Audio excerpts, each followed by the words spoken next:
Garder de jour en jour une bonne conscience devant Dieu, voilà ce qui assure la vie de foi et ce que doit rechercher le croyant.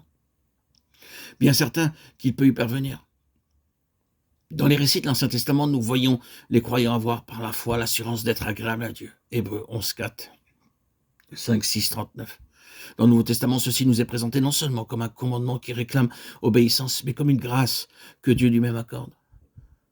Pour marcher d'une manière digne du Seigneur et lui être entièrement agréable, fortifié à tout égard par sa puissance glorieuse, Colossiens 10, 11, afin que notre Dieu vous rende digne de la vocation et qu'il accomplisse par sa puissance tous les desseins bienveillants de sa bonté et l'œuvre de votre foi, de Thessaloniciens 1, 11, et qu'il fasse en vous ce qui lui est agréable, Hébreux 13, 21.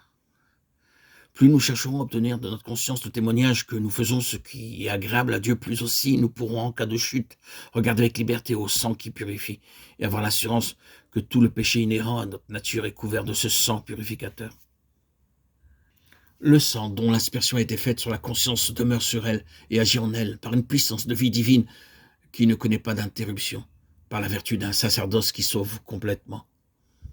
Si nous marchons dans la lumière comme il est lui-même dans la lumière, nous sommes mutuellement en communion et le sang de Jésus-Christ, son Fils, nous purifie de tout péché. 1 Jean 1, 7. La faiblesse de notre foi vient avant tout de ce que notre conscience n'est pas nette.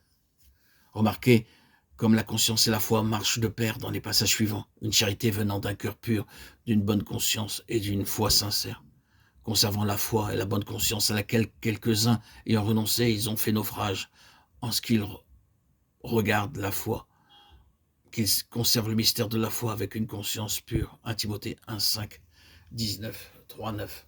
La conscience est le siège de la foi. Si on veut que la foi s'affermisse, si on veut avoir de l'assurance devant Dieu, il faut savoir qu'on fait ce qui lui est agréable. 1 Jean 3, 21, 22. Jésus a dit très clairement que c'est à ceux qu'il aime et qui gardent ses commandements qu'est promis le Saint-Esprit, aussi bien que la présence du Père et du Fils, la confiance de demeurer dans son amour et la puissance efficace de la prière. Comment réclamer ces promesses si la conscience ne peut en toute simplicité témoigner que nous avons satisfait à cette condition? Avant que l'Église puisse s'élever à la sainte vocation d'intercesseur à laquelle Dieu l'appelle et réclamer l'accomplissement de ses promesses illimitées, il faudra que les croyants se rapprochent de leur Père, qu'ils puissent, comme Paul, en appeler au témoignage de leur conscience et savoir, comme lui, que par la grâce de Dieu, ils marchent avec droiture et sainteté. Il faudra qu'on reconnaisse la nécessité de renoncer aux notions bornées que se fait l'homme de la sainteté à laquelle il cherche à atteindre par ses propres efforts et qu'on monte au niveau plus élevé que Dieu prescrit, soit par ses commandements, soit par ses promesses. Il faudra qu'on en vienne aussi à voir là le plus grand degré d'humilité véritable, en même temps que la seule manière de glorifier pleinement la libre grâce de Dieu.